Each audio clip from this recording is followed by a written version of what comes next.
우리 지금 계속해서 이제 8월 마지막 주인데요. 5대 비전. 하나님께서 우리 교회에게 주신 그 사명들을 우리가 한 4년 아니면 5년 남짓 지나는 시간 동안 다시 복습을 해보고 있는 시간인데 그 흐름을 잘 기억하셔야 돼요. 한번 제가 간단하게 좀 기억을 살려드리자면 교회의 가장 중요한 점. 그래서 우리 교회의 핵심 가치는 뭐라고 그랬죠? 누구의 마음을 알아가는 것? 예, 그래서 하나님의 마음을 뜻하는 영어로 heart, H-E-A-R-T 그 5글자를 따서 우리는 하나님께서 우리 교회를 향한 하나님의 마음을 알아가고자 하나하나 그 비전들을 정리하고 함께 나누고 있는데 첫 번째, 무엇을 회복시키는 행복 공동체입니까? 가정을.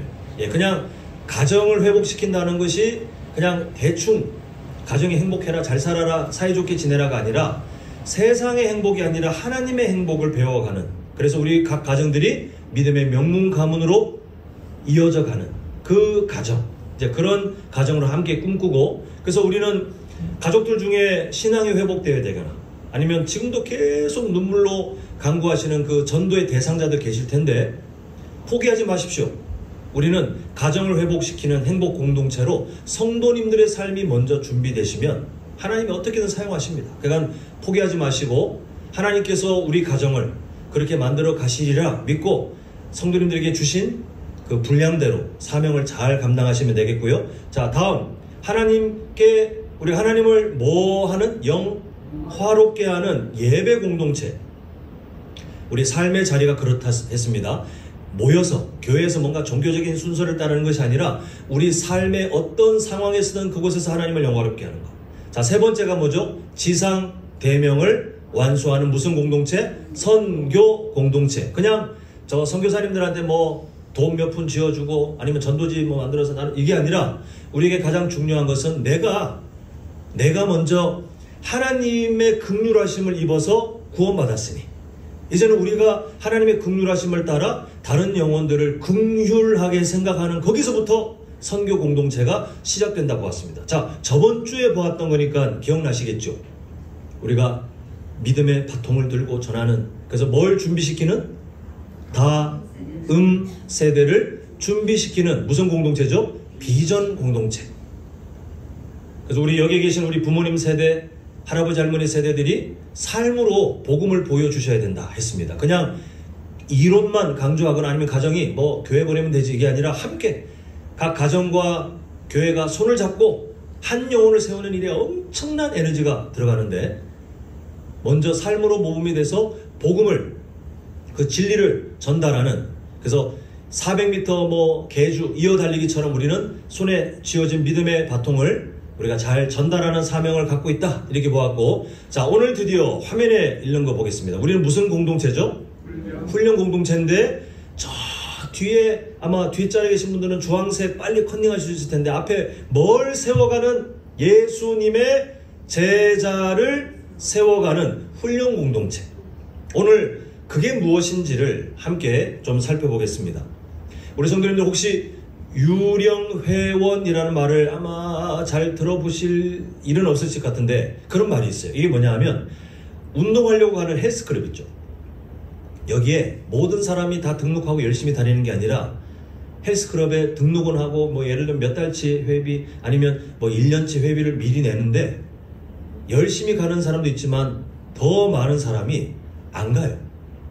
등록은 돼 있는데 안 가거나 가도 그냥 드문드문 하거나 아니면 가서 사람들하고 만나가지고 뭐 끝나고 또 한잔하고 뭐 그렇게 놀고 이런 걸 즐기는 사람들이 있어요. 분명히 거기에 소속은 돼 있어요.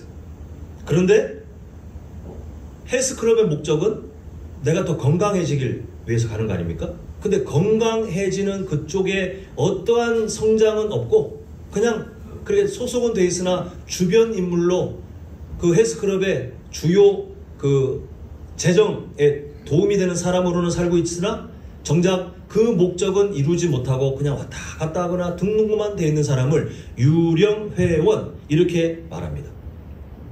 우리가 왜 이 말을 기억해야 되냐 하면 조심해야 될 것이요, 교회 안에도 유령회원들이 존재해요. 분명히 세상 사람들이 봤을 때 교회 참 자주 가네 저 사람. 저 사람 교회 헌금도 한다며. 저 사람 교회에서 뭐 맡아가지고 일도 한다며.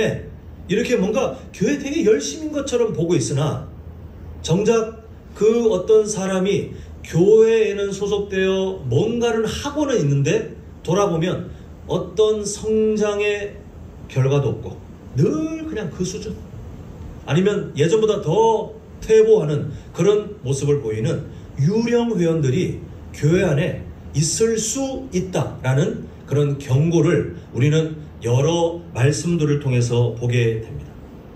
한쪽 다리는 교회, 한쪽 다리는 세상에 두면서 나는 만족하는 거예요. 나는 이 정도면 이 정도면 내가 열심히잖아.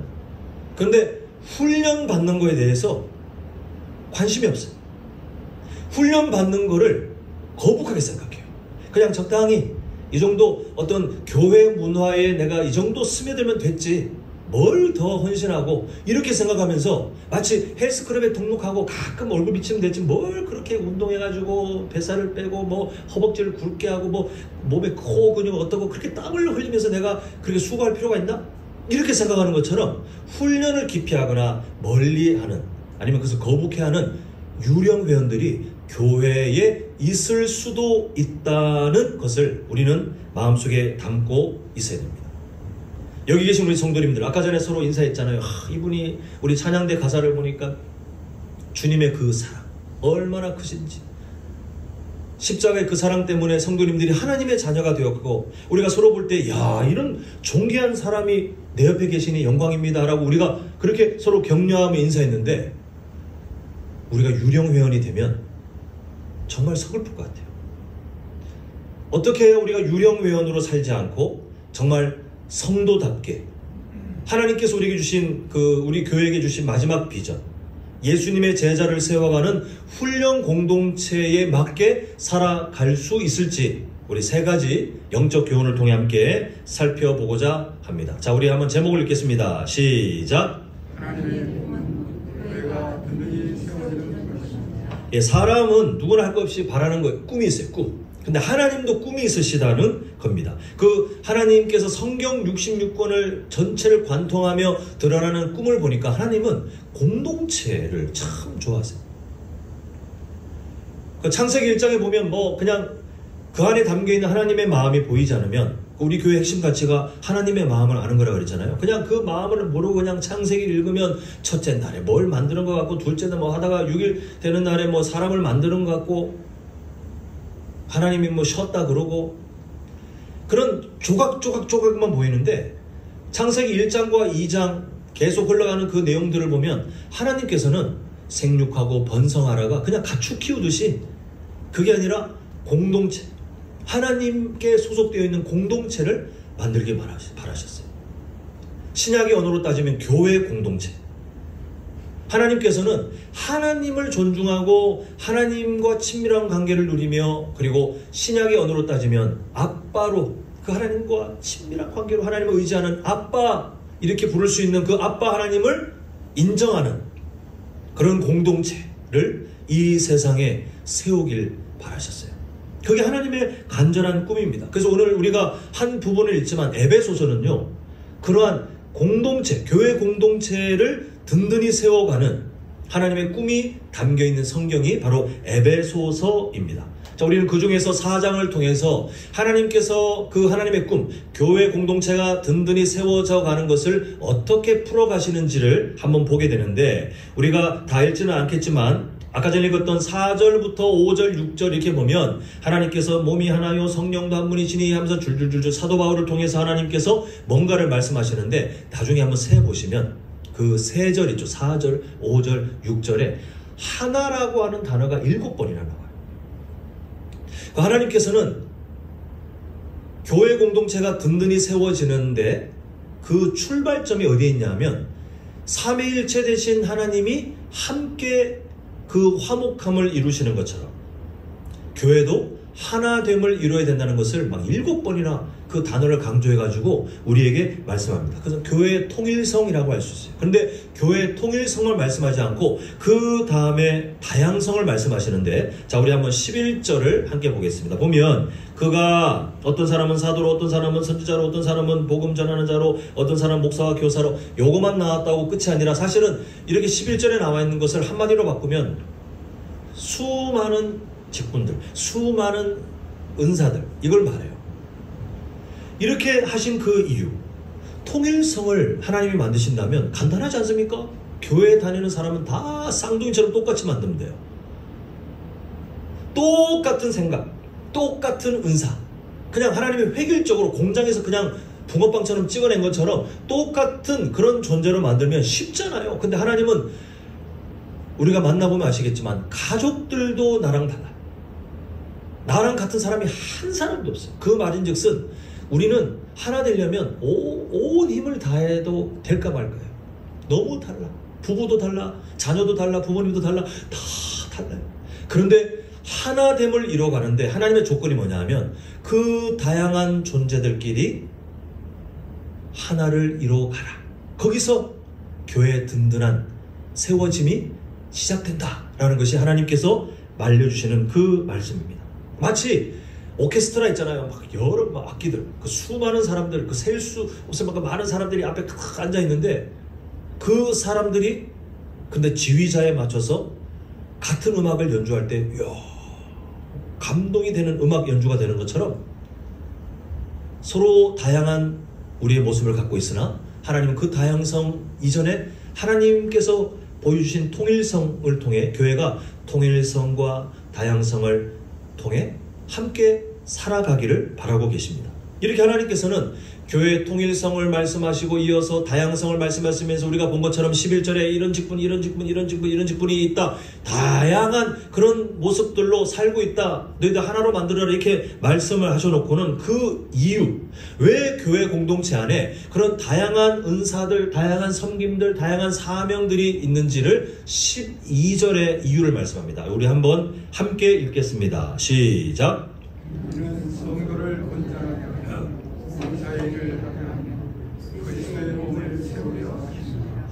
자, 사도, 선지자, 목사, 교사, 그 모든 은사, 그 모든 직분, 그 모든 사명의 존재 이유가 뭐냐 하면 결국 12절 끝에 뭘 세우려 하심이라? 그리스도의 몸, 교회 공동체잖아요.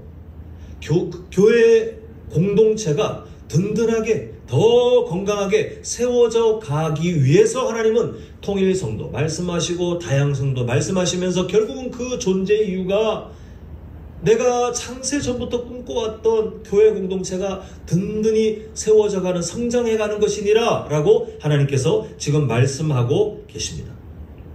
그래서 우리는 교회를 바라보는 우리의 시선이 과연 성경적인지 한번 돌아보셔야 돼요.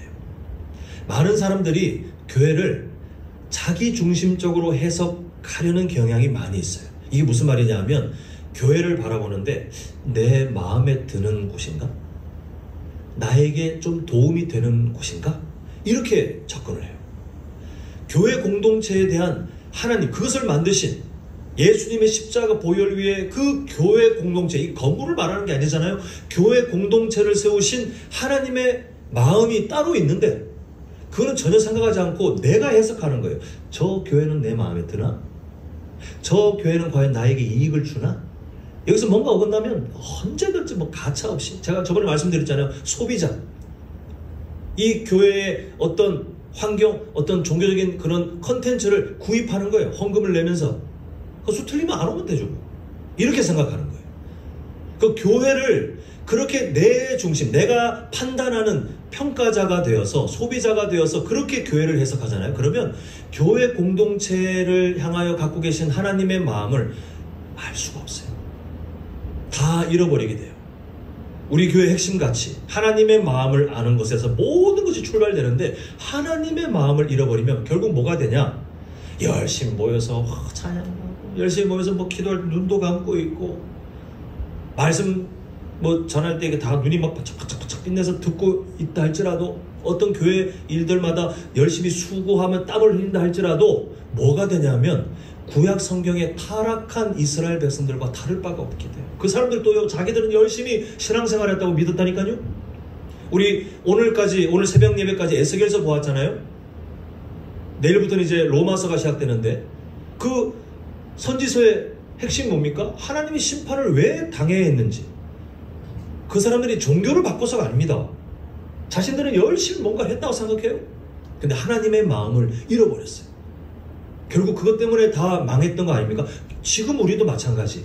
교회로 살아가며 열심히 뭔가를 하고 시간을 내고 뭔가를 하고 있는데, 우리가 정작 교회의 공동체, 우리 공동체에 대한 하나님의 마음을 잃어버리면 우리는 그렇게 수고하지만 정작 과거 이스라엘 백성들과 똑같이 타락하는 모습을 닮아가게 된다니까요. 성도님들이 잘못해서가 아니라. 우리는 교회 공동체를 어떻게 해석할 것인가? 그걸 만드신 하나님의 마음 그대로 해석하면 돼요. 하나님께서 창세전부터 꿈꿔오셨다. 아담과 하와에게 생육하고 번성하라.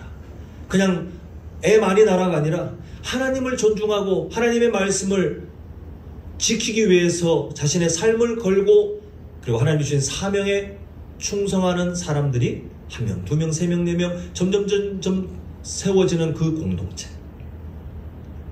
창세기 3장의 최초의 범죄로 다 무너졌으나 하나님의 꿈은 사라지지 않았잖아요. 바로 하나님께서 창세기 3장 15절에 원시복음이라고 불리는 여자의 후손을 약속하시면서 예수님을 기꺼이 죄인들을 위해 십자가에서 죽게 하신 다음에 예수님의 그 십자가의 사랑을 통해 다시 회복시킬 공동체. 그 교회 공동체를 하나님께서는 그렇게 보시면서, 자, 우리 삼위일체되는 우리가 하나로 화목하는 것처럼 너희들 서로 다양하지만 화목해야 되는데, 하나가 돼야 되는데, 근데 그 다양한 직분을 내가 주는 이유는 지금 보고 있는 12절 뭐하고 결국은 그리스도의 몸을 세우려 하는 것이니 잘 이해하고 따라오너라. 이게 오늘 우리에게 교회를 해석하게 하시는 하나님의 마음인 것을 보게 됩니다.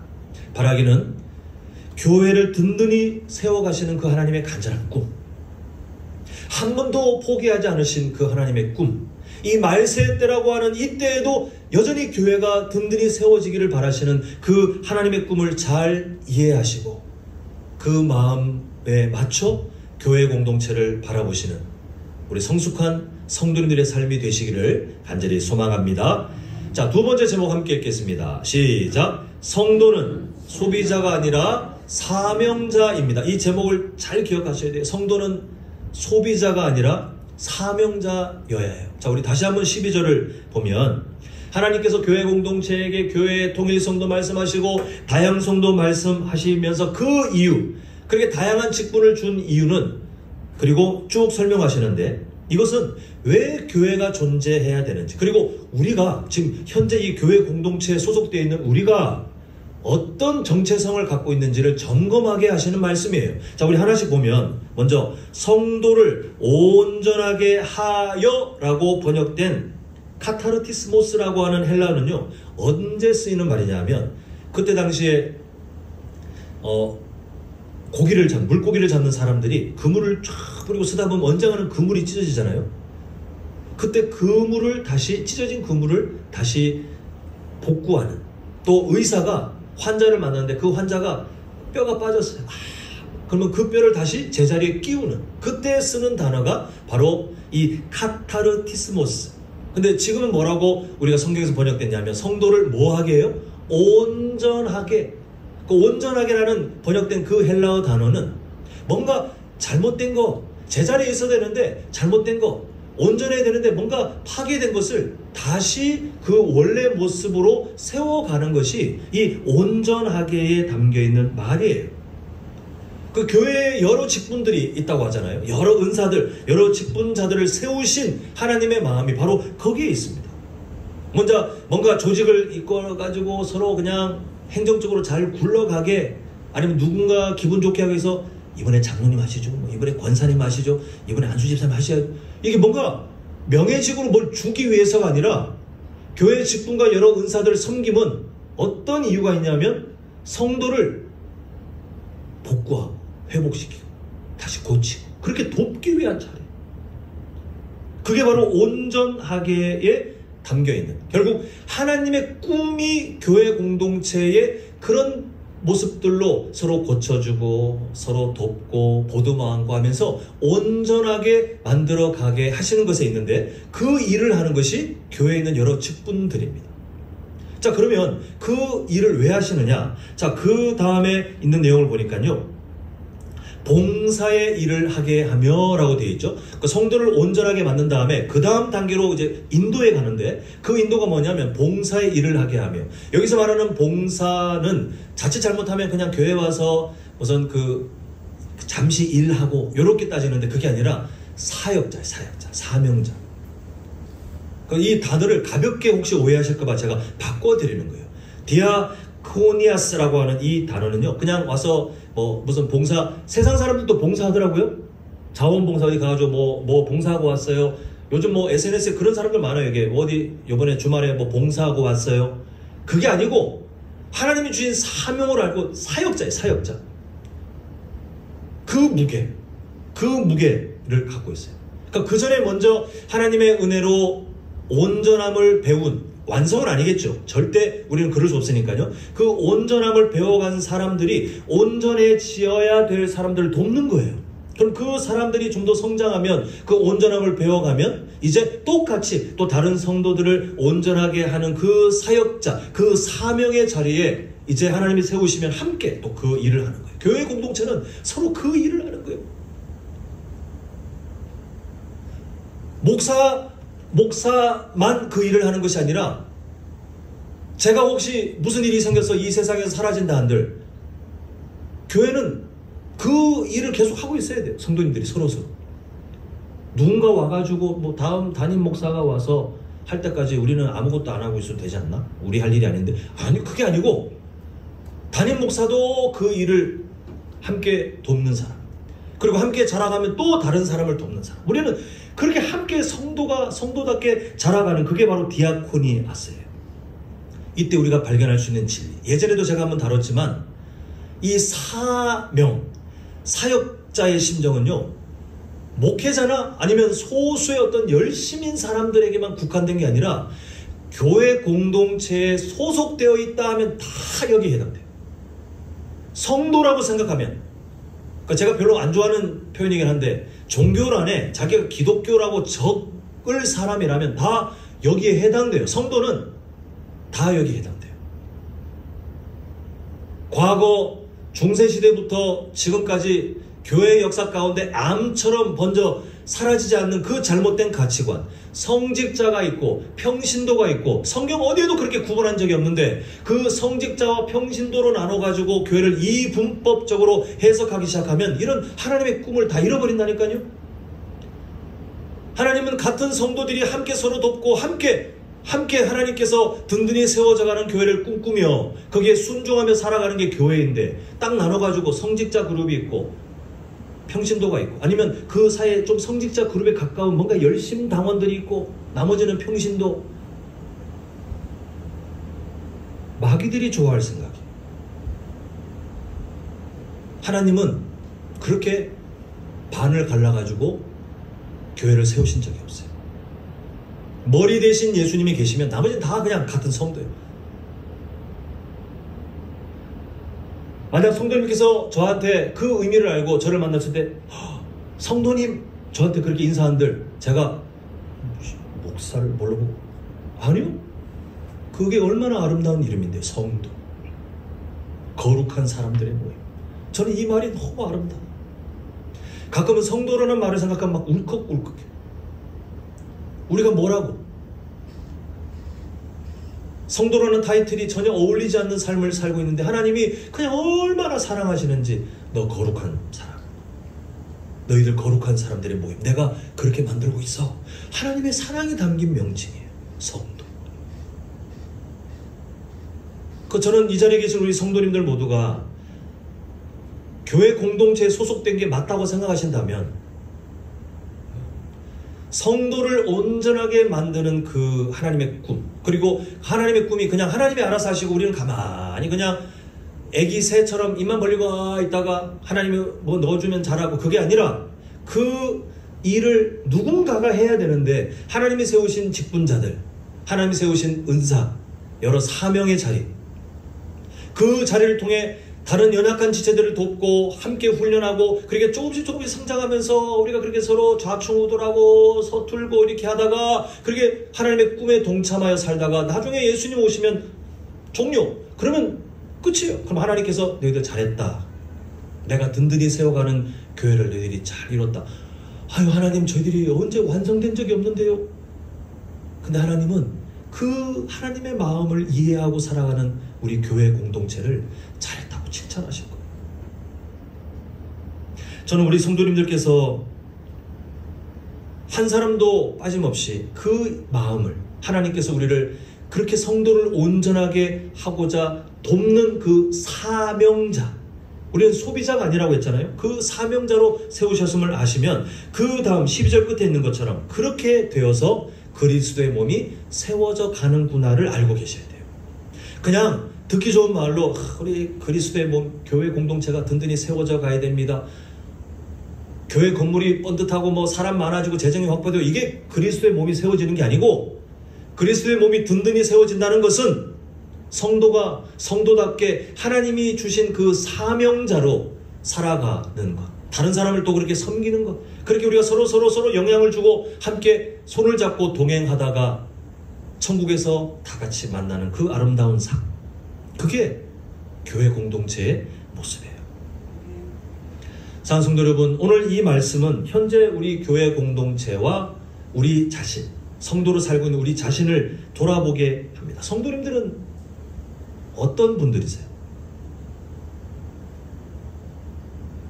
종교적인 컨텐츠를 구입하는, 그것으로 만족하는 소비자의 삶으로 교회를 출입하고 계십니까? 아니면 그리스도의 몸된 교회를 세워가는 사역의 주체, 사명자로 함께 동역자들을 만나고 계시는 겁니까? 분명한 사실은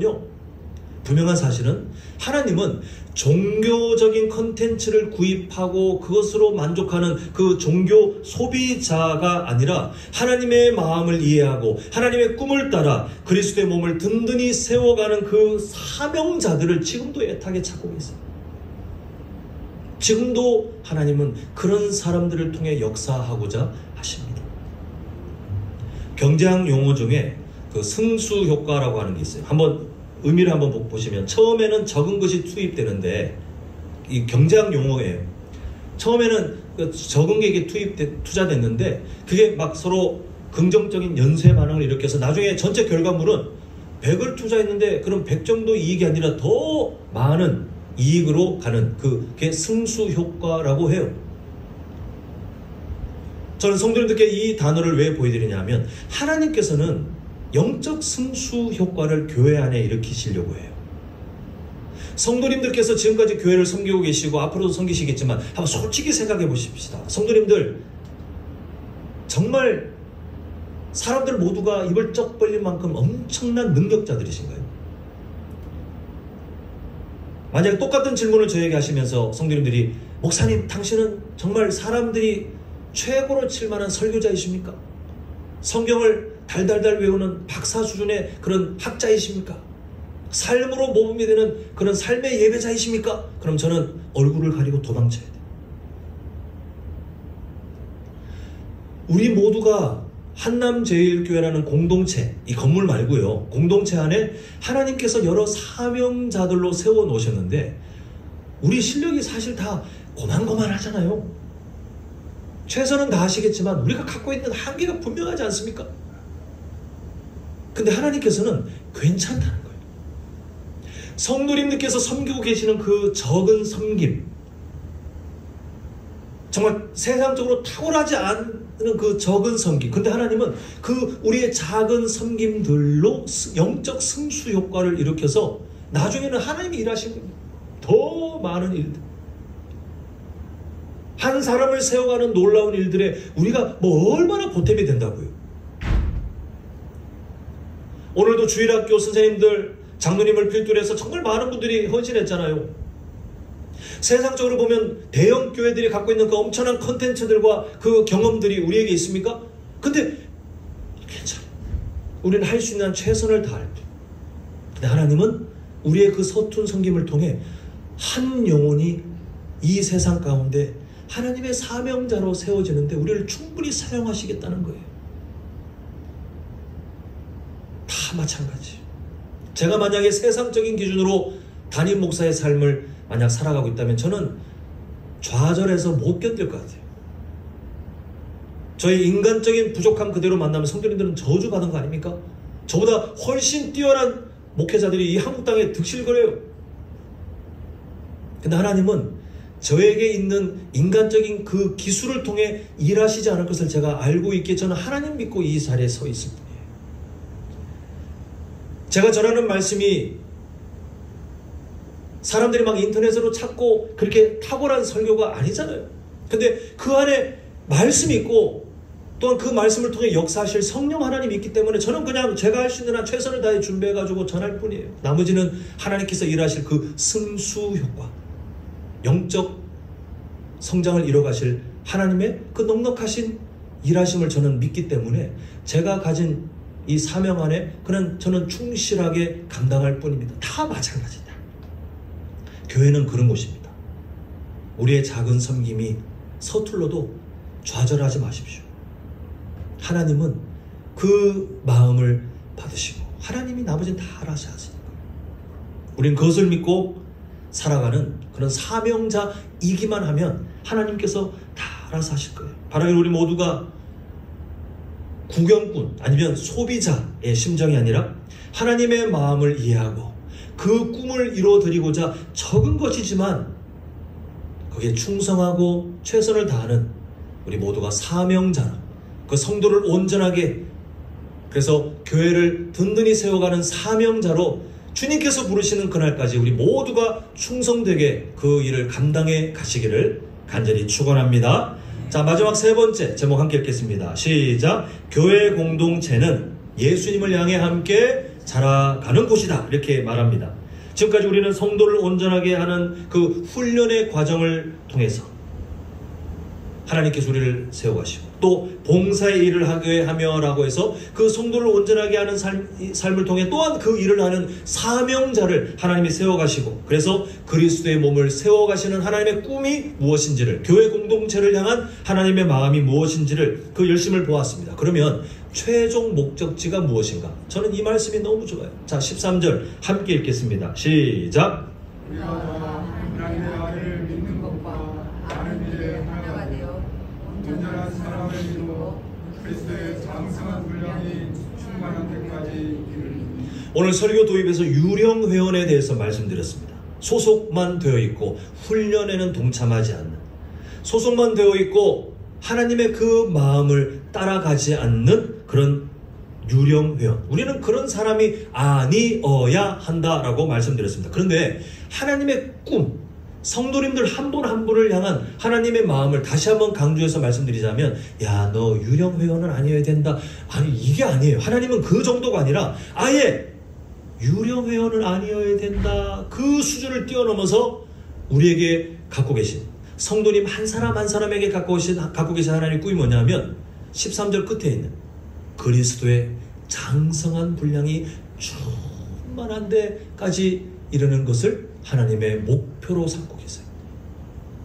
우리가 기가 죽고 야, 안 될 텐데 하나님, 그렇게 생각한다 할지라도 하나님의 마음은요, 우리가 그냥 고만고만 유령 회원만 아니면 되겠는데, 그냥 교회 안 빠지고 다녔으면 좋겠는데, 교회에서 뭔가 어떤 일이 있을 때 함께 동참하는 그런 봉사하는 사람, 그런 사람이면 좋겠는데가 아니라 그리스도의 장성한 분량, 어떤 부족함도 없이 완벽한 성도의 삶을 세상에서 살아내셨던 그 예수님의 성품을 향해 우리를 끌고 가고 계신 것이 성도님들을 향한 하나님의 간절한 꿈이에요.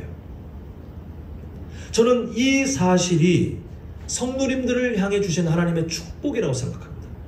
우리에게 이걸 이루라가 아니라 하나님의 꿈이에요.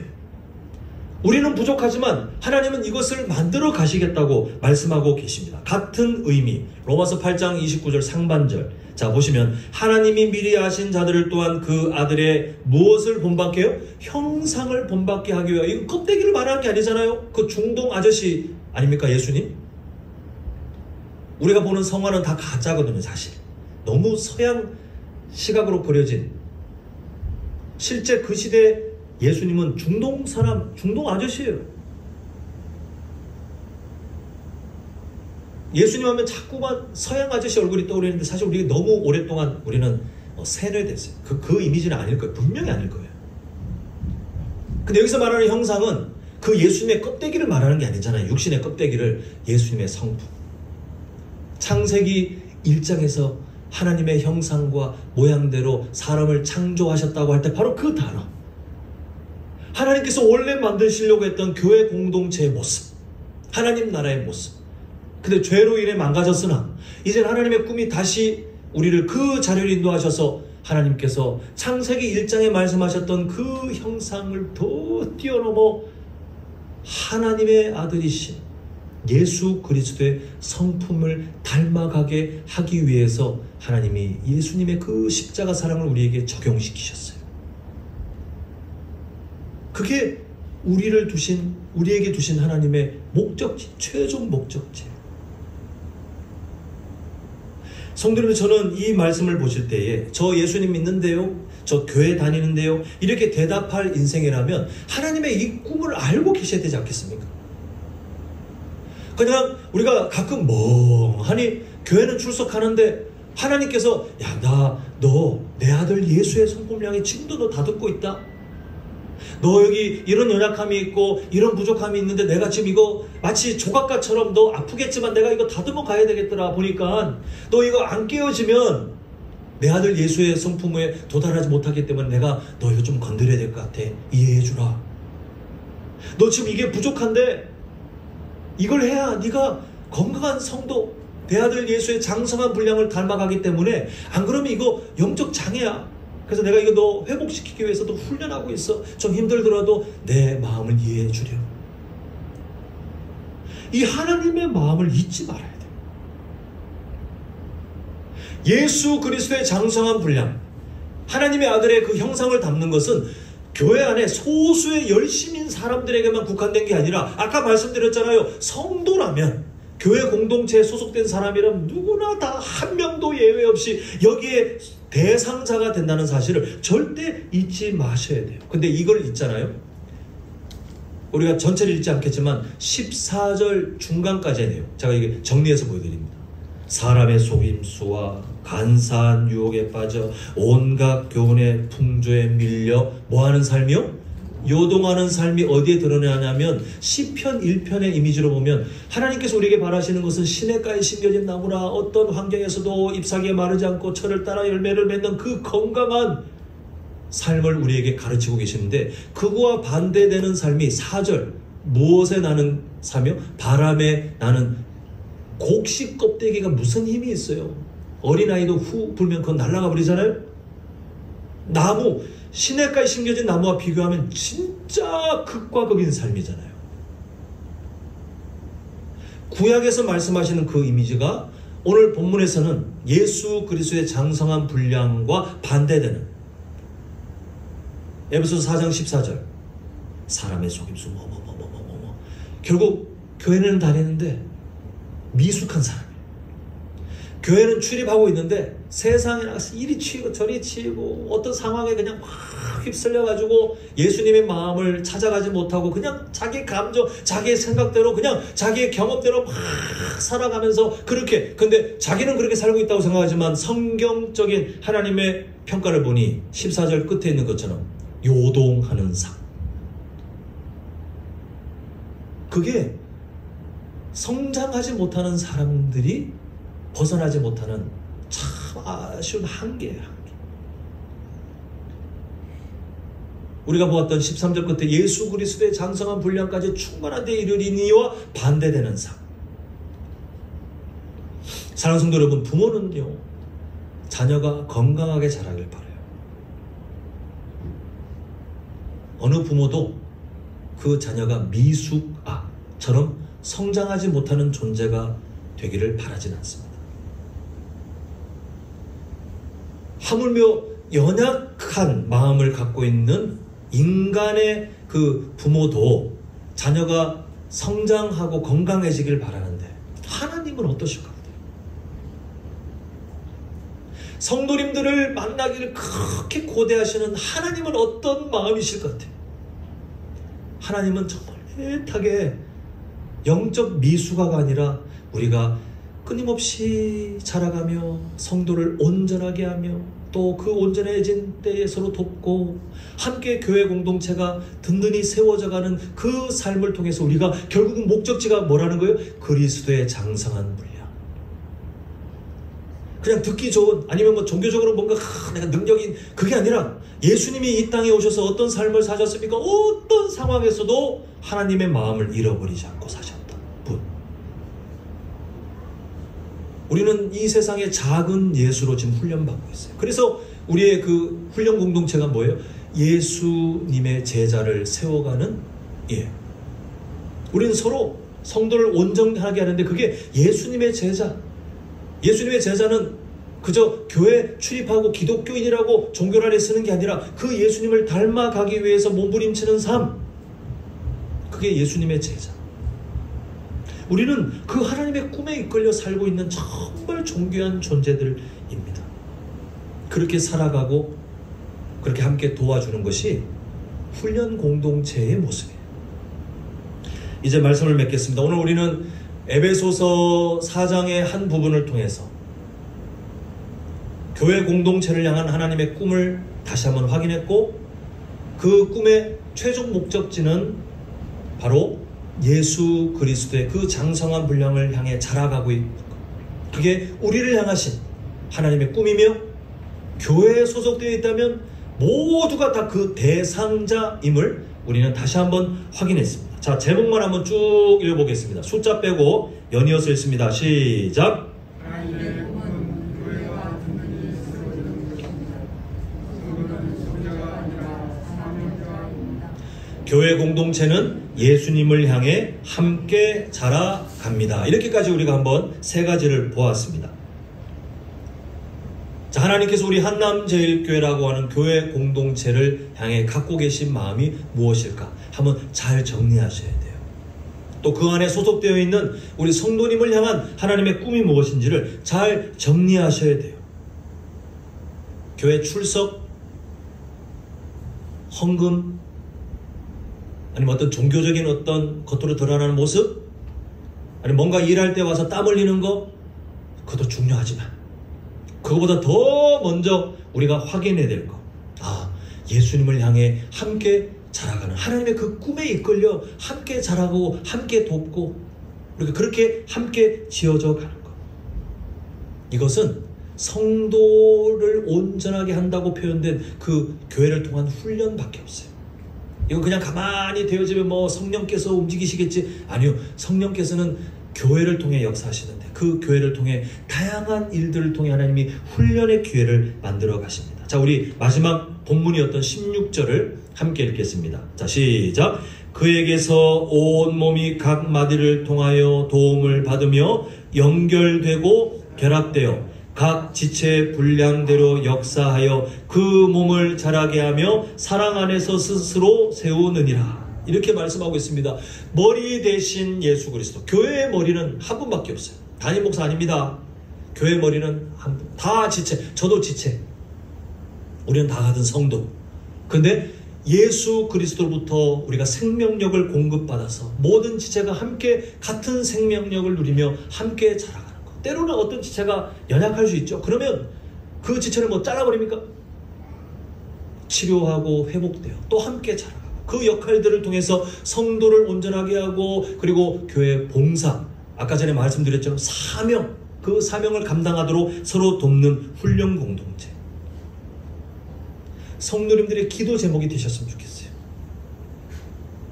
우리 교회를 생각할 때 그런 기도 제목을 성도님들께서 마음에 새기셨으면 좋겠어요. 바라기는 이 복된 비전을 마음에 품고 하나님의 꿈에 동참하여 훈련을 사모하고 훈련의 기회가 왔을 때 기뻐하시고 또 함께 서로를 도우며 연약한 지체들을 위로하고 격려하고 때로는 가르치고 하면서 함께 자라져 가는 일에 최선을 다하시는 그런 예수님의 제자를 세워가는 훈련 공동체가 되어 가시기를 간절히 축원합니다.